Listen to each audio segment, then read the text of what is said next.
උඹට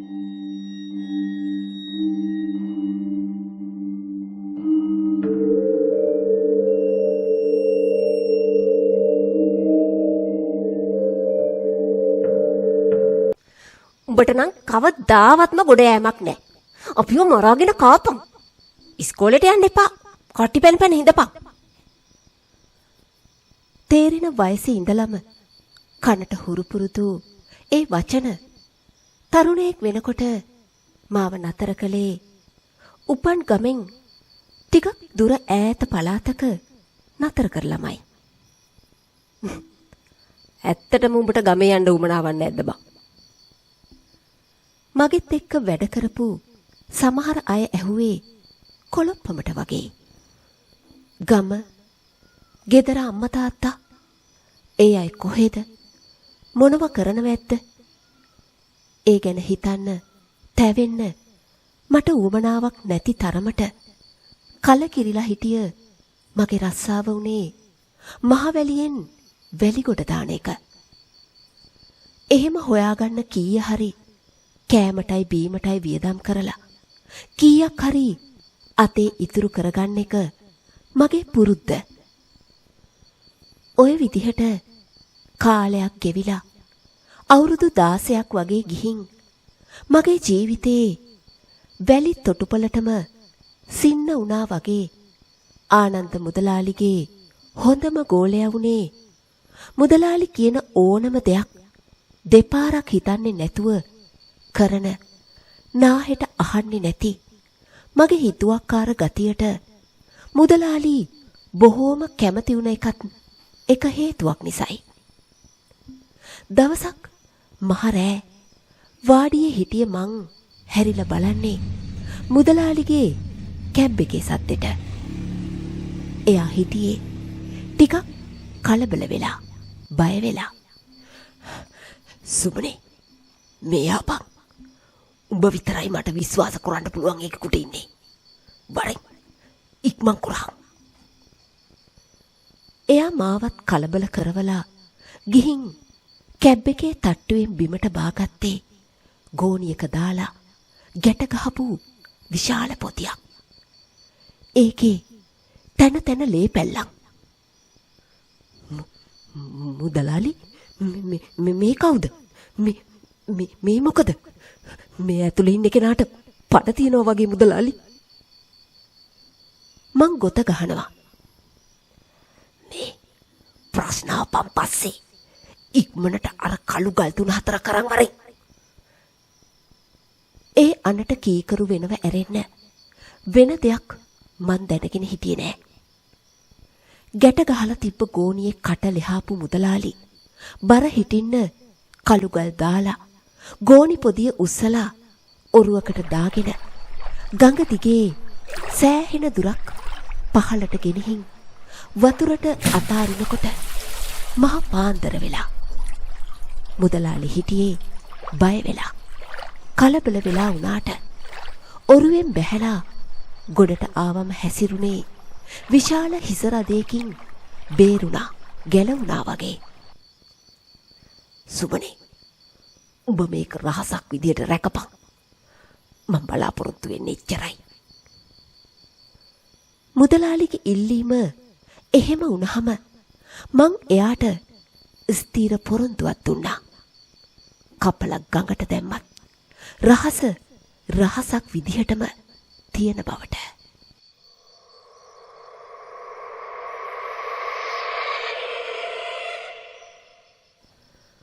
කාලය ඔය විදිහට සති මාස ගණන් ගෙවිලා යන්න උනේ කිසිම හැල හොල්මනක් නැතුව.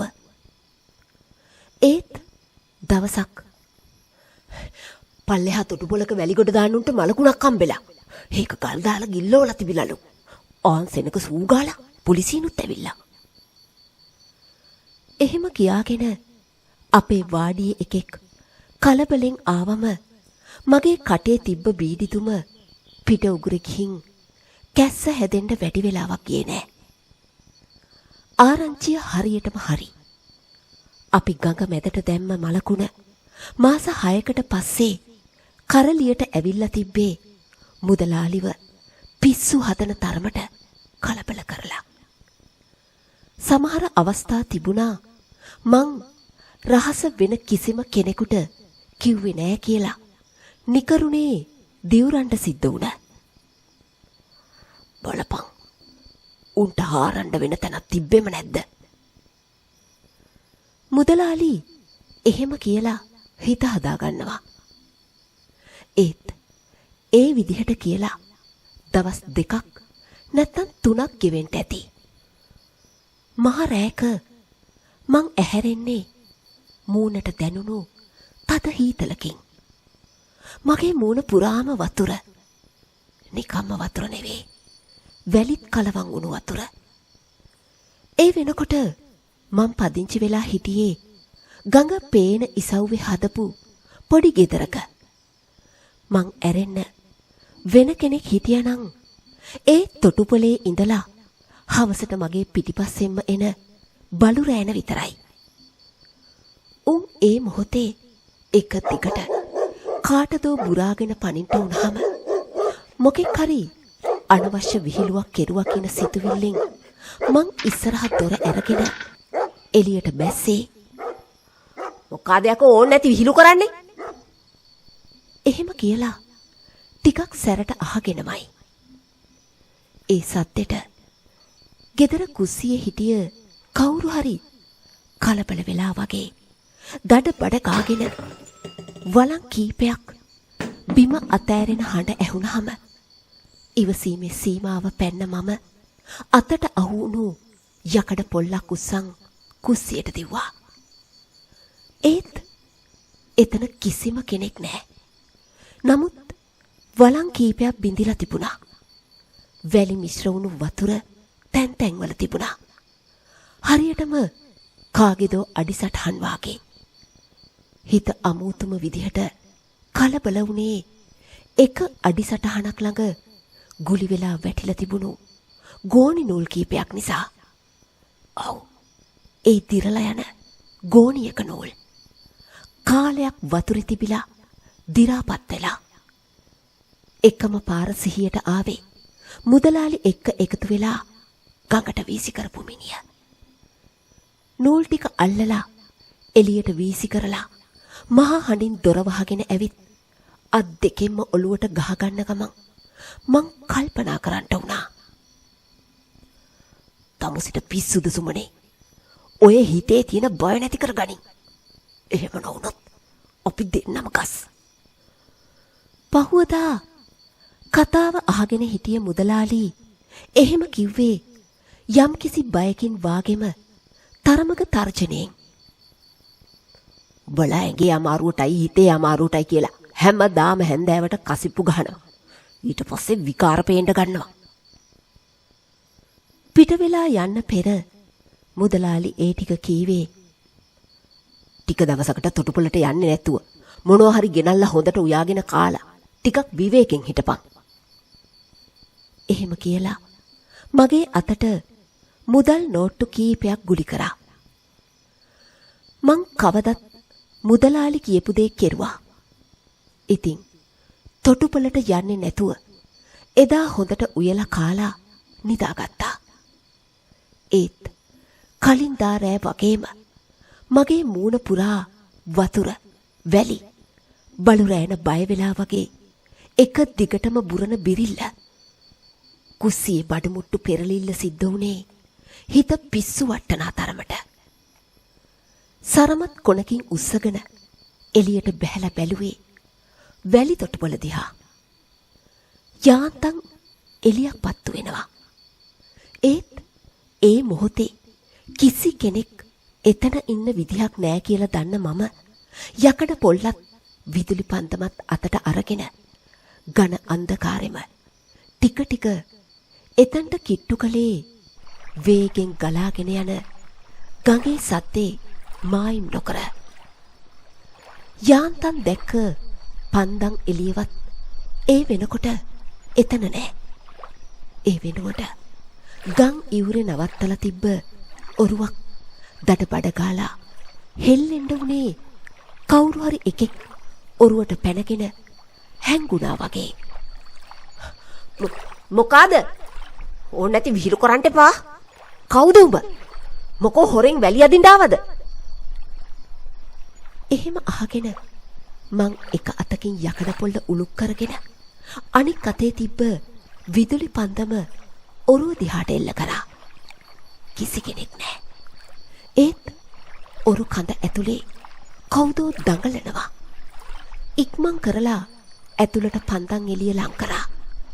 දෙවියනේ, තෙත ගෝණියකින් උතාපු ගෑනු කෙනෙක් බොහොම අමාරුවෙන් හුස්ම අල්ලන්න හදනවා. නහයකට පුරාම වැලි ගිහින්. කවුද? මොකද උනේ? මොහොතකට මට අමතක වුණා ඉන්නේ කොතනද, කරන්නේ මොනවද කියලා. විදුලි පන්දම හොඳට මූණට ලං කරා. කෙල්ලෙක්, අවුරුදු 20ක්වත් නැති කෙල්ලෙක්. මොකද උනේ? කවුද මෙහෙම ගෙනල්ලා දැම්මේ? ගෝණි පොදිය පිටින්ම ඔරුවෙන් එළියට කෙල්ලව ගත්තු මං බොහොම අමාරුවෙන් වටේටම ඔතලා තිබුණු ලනු ටික ලෙහලා ගෝණිය අයින් කරා. ඒක ඇතුලේ කළු ගල් කීපයක් තියෙනවා දැක්කහම ආනන්ද මුදලාලි එක්ක ඇති උනේ පුදුමාකාර තරහක්. මිනිහා මේක පුරුද්දට කරන දෙයක් වගේ හිතුණු මට මගේ ඉස්සරහා හිටගෙන හීතලට වෙවුලන ගෑනු ළමයා ගැන බයක්, දුකක්, අනුකම්පාවක් දැනුණු නිසා යමු, ඉක්මන් කරලා මගේ ගෙදරට යමු. හෙට පාන්දරම බස් පාරට ගිහින් දාන්නම්. එහෙම කීවහම හරි අහිංසක විදිහට hina වුණු ඒ කෙල්ල මගේ පස්සෙන් ඇවිල්ලා ගෙයි ඇතුලේ ලෑලි බංකුවේ වාඩි උනේ තෙත බරිත වෙලා තියෙන දිග කොණ්ඩේ වතුර මිරිකන ගමන්.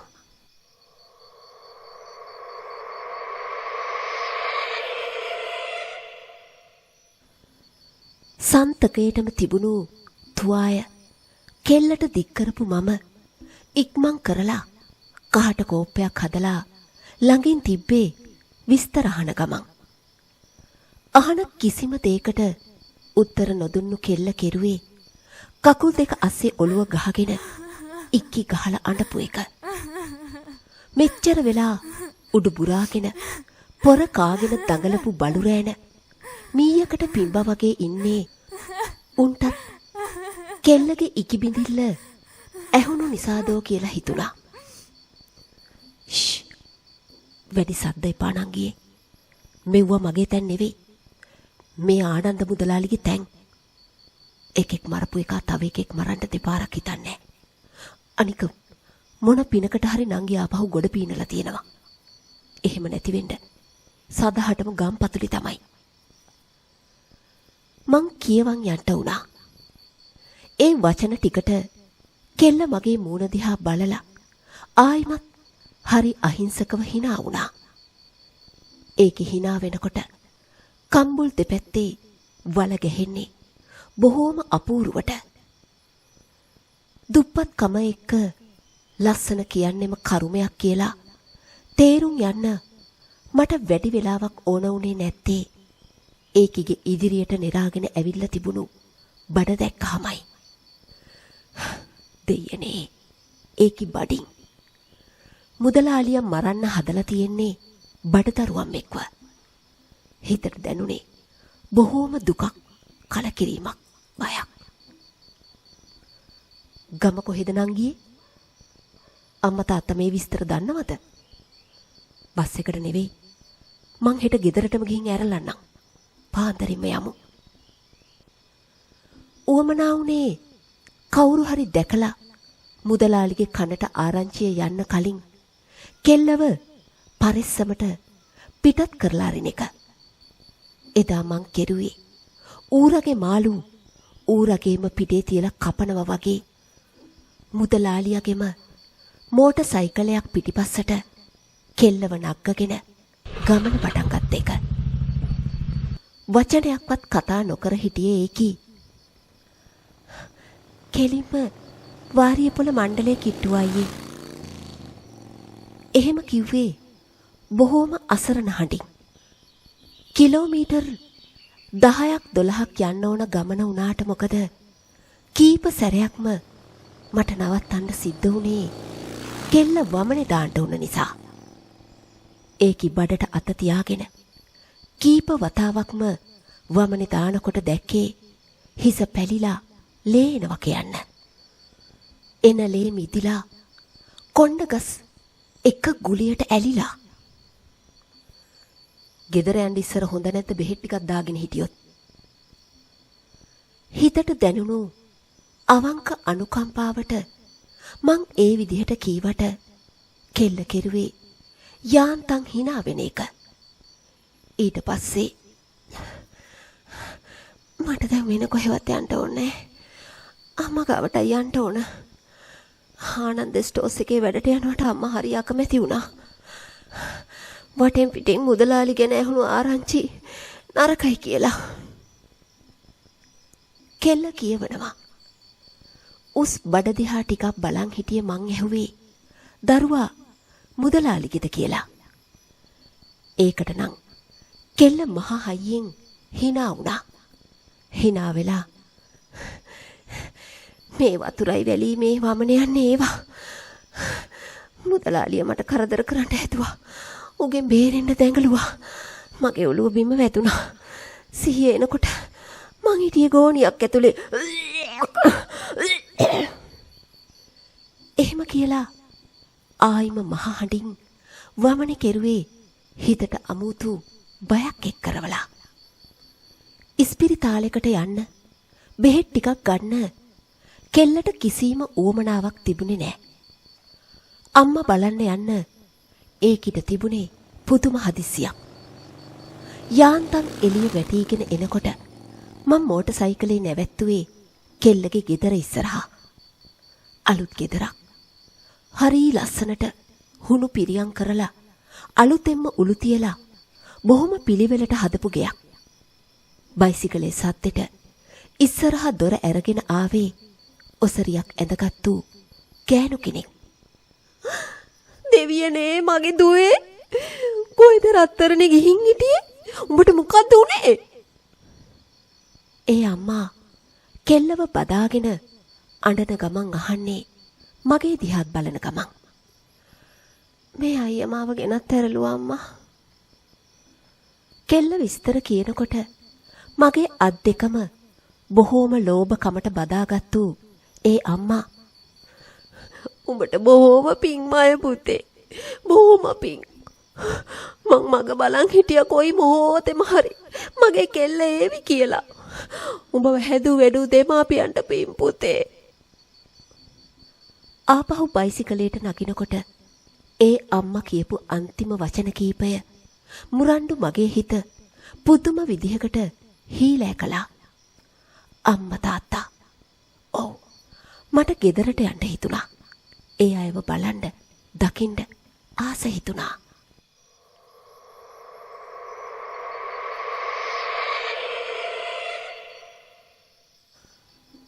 තවත් කිලෝමීටර් ගාණක් දුර ගෙවාගෙන මං ගමට ආවේ අවුරුදු 17කට පස්සේ.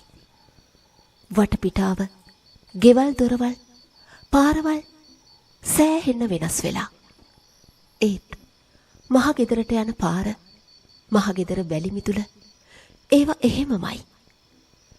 මිදුලේ හිටිය බල්ලෙක් එක පාරක් බුක් ගාලා අනිත් පැත්ත හැරුණේ ගේ ඇතුලේ ඉඳලා එන කෙනෙකුට කේලම් කියන්න වගේ.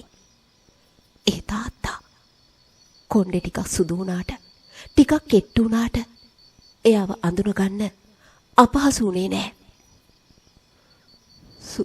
සුමනේ ලොකු පුතේ. එයා ඇහුවේ එච්චරයි. ඒ කකුල් වැඳලා එයාව බදාගෙන මං ඇඬුවේ පොඩි එකෙක් වගේ. ඉකි ගැහුවේ නැති වුණාට මගේ ඔළුව අතගාගෙන ටිකක් වෙලා හිටිය එයා එයාට පුරුදු පුටුවේ වාඩි වුණේ පොඩි කාලේ තරවටුවක් කොලාට. දෙමාපියන්ට මේ තරම් දුකක් වේදනාවක් බර වැඩි ලොකු පුතේ. බර වැඩි. උඹ එනකන් අවුරුදු කීයක් බලාගෙන හිටියද? අදත් මං මග බැලුවා. හිත කිව්වෙම ඔබ ජීවත් වෙනවා කියලාමයි පුතේ. මෙච්චර දුකක්, මෙච්චර කාලයක්. වයස මට බර වැඩි පුතේ. තාත්තා හූල්ලන ගමන් කියවනකොට මං එතනම බිම ඉඳගත්තේ පොඩි කාලේ කොළු කමට ඇට්ටර කමට කරපු වරදේ බරපතල තේරෙන්න ගත්ත නිසා. තාත්තගේ කකුල් ඉඹගෙනම එතනින් නැගිට්ට මම අම්මේ අම්මේ එහෙම කියාගෙන අඩියට දෙකට ගෙට ගියත් සාලේ මැද තිබ්බ මල් මාලයක් දාපු අම්මගේ ෆොටෝ එක දැක්කහම කකුල් වාරු නැතුව වැටෙන්න ගියා. එයාගේ ෆොටෝ එක ළඟින්ම තිබුණේ හමුදාවේ කොල්ලෙකුගේ මල් මාලයක් දාපු ෆොටෝ එකක්. ඒ මගේ මල්ලි සමන්සිරි. අනේ අම්මේ කියලා කෑ ගහපු මම ගේ පුරාම ගියේ මගේ නංගි අචලව හොයාගෙන. නංගි උදා ඉස්තෝරුවක වැඩට ආවා ගියා. මීට මාස 9කට කලින් නංගි ආපු ගියපු අතක් නැතුව ගියා. ඒත් මීට මාස 4කට කලින් පොලිසියෙන් ඇවිල්ලා කීවා මහවැලි ගඟෙන් ගෑනු ළමෙක්ගේ මලමිනියක් හම්බ වුණා කියලා. අම්මයි මමයි ගිහින් බැලුවා. අනේ ඒ මගේ කෙල්ල අචලා.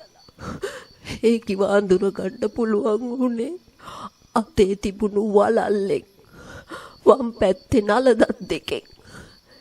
ඒකිගේ ෆොටෝ එකට මල් මාලයක් දාන්න මට හිත හදා ගන්න බෑ පුතේ. තාත්තගේ වචන මගේ ඔළුවට පොල්ලකින් ගැහුවා වගේ වුණාම කුස්සිය ළඟ තිබුණු නංගිගේ කාමරයට මං රිංගුවේ වේගෙන්. නංගි එයාගේ වල ගැහෙන කම්බුල්. මං ගෙදරින් පැනලා යනකොට එයා පොඩි දරුවෙක්. කාමරේ මේසේ උඩ තිබුණු ෆොටෝ එකක හිටියේ නංගි අචලා. නෑ මං ගෙදරට ගෙනihin ඇරලපු කෙල්ල. ඔළුව විකාර වෙන්න ගත්තාම තාත්තගෙන් ඇහුවේ අම්මව වල දැම්මේ කොතනද කියලා. එයා අත දිගෑරලා මට පෙන්නුවේ අපේ ගෙට උඩහින් වැට කෙලවර. අලුතෙන්ම හුණු පිරියම් කරපු අම්මගේ සොහොන. දැන් මැරිලා මාස 3ක්. රත්නාවලීට උහුලන් ඉන්න බැරි වුණා. එයාගේ දරුවෝ එක එක්කෙනා මැරෙන එක. මැරෙන්න කලින් දවසේදී මට කීවේ සයිමන් ඩිංගක් පණ අල්ලන් ඉන්න ලොකු පුතා ගෙදර එයි කියලා. මට ඇහුණා කීප වතාවක් මෝටර් සයිකලයක් මේ අතට යනවා. නිකමට හිතුණා හේසුමන සිරි කියලා. තාත්තා ආයිමත් ඉකි ගහනවා. එයාගේ ඒ වචන පස්සෙන් මම ගියේ එදා ආනන්ද මුදලාලි එක්ක කෙල්ලව ගඟට වීසි කළ දවසේ රැට. ඔව් මං දැක්කා පොදිය නලියනවා. මේකට පණයි මුදලාලි.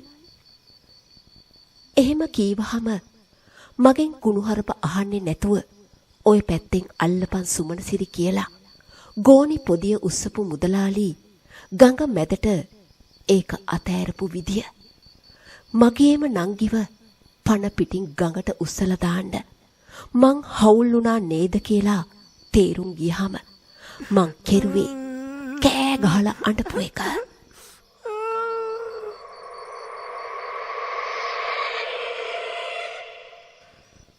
මම යනවා පොලිසි. ගිහින් සේරම කියනවා. ඔව්. එතකොට ආනන්ද හිරේ යනවා. ඒත් එක්කම මමත් හිරේ යනවා. කාත් කවුරුවත් නැතුව තාත්තා ආයිමත් තනි වෙනවා කියන හැඟීම මාව නතර කෙරෙව්වේ මහා පුදුම විදියක හැඟීමකින්. ඔව්. මැරුණත් නංගිගේ ආත්මෙට ඕමනා වෙන්න ඇති මාව ගෙදරට එක්කගෙන එන්න. මලවුන්ගෙන් නැගිටලා පලිගන්න හිතාගෙන ආවත් එයාට තේරෙන්නේ නැති මං එයාගේ ලොකු අයියා කියලා. ඒක මට හොඳටම තේරුම් ගියේ ගමේ ඇවිල්ලා සති දෙකකින් ආපහු එන්නේ නෑ කියන ආරංචියක් දීලා මුදලාලිගේ බයිසිකලෙත් බාර දීලා එන්න තොටුපොළට ගිය මොහොතෙමයි. හරියටම ගඟ මැදම ඔරුව පෙරළුණා. මුදලාලිගේ මිනිහ හොයාගන්නකොට දවස් 3ක් ගිහින් බඩ මෙහෙම ඉදිමිලා. තොටුපොළේ අය ඒ ටික කීවහම හිත සතුටු වුණේ නංගිගේ මරණයේ පලිය ගත්තා කියන හැඟීමෙන්. ඒත් අදටත් මම මෙරි මෙරි උපදින්නේ හිතුවක්කාර කමට ගෙදරින් යන්න ගිය එකට. මගේම නංගිව වතුරට දාන්න උදව් කළ බවට. අපි අපේ මිනිස්සු ගාව ඉන්න ඕන. අපිට අපිවත් අමතක වෙන්න කලින්.